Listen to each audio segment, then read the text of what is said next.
चीजों को शेड्यूल करो, व्हाट्सएप फेसबुक से हटो, टिकटॉक इंस्टा को ब्लॉक मारो। सिर्फ एक चीज होनी चाहिए आपके पास, एग्जाम फॉर एप्लीकेशन। खत्म बात। एक official exam for official application, बात खत्म। क्योंकि मुझे पता आप यूट्यूब पे जाओगे तो आपको हजारों मजाक वाली वीडियोस मिलेंगी, हजारों गाने देखने का मन करेगा। उतना समय नहीं है, क्योंकि इस समय तुम मोटिवेशन ढूंढोगे। तुम्हें मोटिवेशन नहीं देखना, तुम्हें अपने माता पिता की आंखों में देखना है, उनके सपने में देखना है। तुमने कभी सोचा है मैं 16-18 घंटे कैसे पढ़ूंगी? तो अपनी मम्मी जी से पूछ के देखो, अपने पिताजी से पूछ के देखो, वो तुम्हारे लिए 20-20 घंटे कैसे जग जाते हैं। तुम्हारे सोने के बाद सोते हैं और तुम्हारे जगने के पहले जग जाते हैं। गांव में रहते हो तो 4 बजे उठ के भैंस की सानी करना, खेतों में पानी लगाना। यदि किसी के पिताजी फौज या पुलिस में, तो उनसे सोचो वो 10-10, 12-12, 15-15 घंटे कैसे इतनी गर्मियां हर चीज में, धूल में, मिट्टी में, बूढ़े होकर, तुमसे ज्यादा एज के होकर वो तुम्हारे लिए कमा रहे हैं। और कोई बता दो किसी के माँ बाप तुम्हारे लिए 16-17 घंटे से कम काम करते हो और तुम मोटिवेशन ढूंढते हो। तुम ढूंढते हो कि तुम्हें कम समय में मिल जाए, तो कैसे मिलेगी? क्योंकि तुम्हारे बराबर वाला कॉम्पिटिटर अपने आप को लाइब्रेरी में घिस रहा है, अपने दिमाग को वो तरोताजा कर रहा है। तुम कैसे घर पे बैठ के 3 घंटे में कर लोगे? हाँ, तुम लग जाओ जो टाइम टेबल आपको दिया 9 घंटे का डेली का।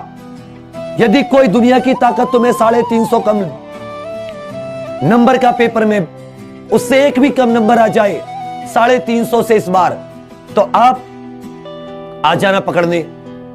तो मेरा कहना क्या है, एक बार सोचो आज थोड़ा सा अपने घर वालों की आंखों में एक बार, और उस मम्मी से पूछो, चाहे लड़की हो तो उसके कितने सपने हैं। यदि आप लड़की हो तो आपकी माता खुद को आपके अंदर देखती हैं कि मुझे वो चीज नहीं मिल पाई थी, काश मेरी बेटी को मिल पाए। अभी कुछ दिनों पहले एक माता जी का फोन आया था, उनकी बेटी का यूपी पुलिस में हुआ, बहुत खुश, लड्डू वड्डू भेजे उन्होंने, बहुत सारे, घी भी भेजा। तो कह रही थी कि बेटा बस मैं सोचती थी कि काश मेरे माता पिता ने उस जमाने में मुझे पढ़ाया होता तो मैं आज अपने पैरों पे खड़ी होती और मेरा जीवन धन्य हो गया, मेरा जीवन सफल हो गया कि मेरी बेटी की नौकरी लग गई सरकारी। ये जीवन भर अपने पैरों पर खड़ी होगी, इज्जत से अपनी जिंदगी बहुत शानदार गुजारा करेगी। तो सोचो उस माँ के सपने कितने बड़े हैं तुम्हारे लिए। लड़के हो तो अपने पिताजी, अपने माताजी से बात करो, कितने सपने उनके, जिन सपनों को आप फेसबुक, व्हाट्सएप या फालतू की वीडियो देखने में बिताते हो। टाइम है आपके पास, टाइम जितना तुम्हारे पास है उतना मेरे पास है, जितना तुम्हारे पास है उतना इस संसार में सब लोगों के पास है। लेकिन वो कर जाते हैं, हम नहीं करते। कभी सोचा है क्यों? क्योंकि हमारे पास टाइम तो है, मगर उस टाइम को इस्तेमाल करने का दृढ़ निश्चय नहीं है, भीष्म प्रतिज्ञा नहीं है, दशरथ मांझी जैसी लगन नहीं है, एपीजे अब्दुल कलाम जैसी कठिनाइयों को पार करने की क्षमता नहीं है।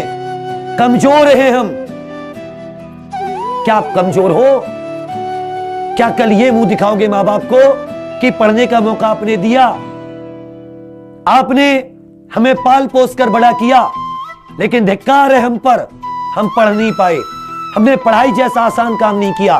और यदि तुम्हें पढ़ाई करना कठिन लगता है तो उठाओ कस्सी फावड़ा और वो काम करो जो आपके माता पिता करते हैं।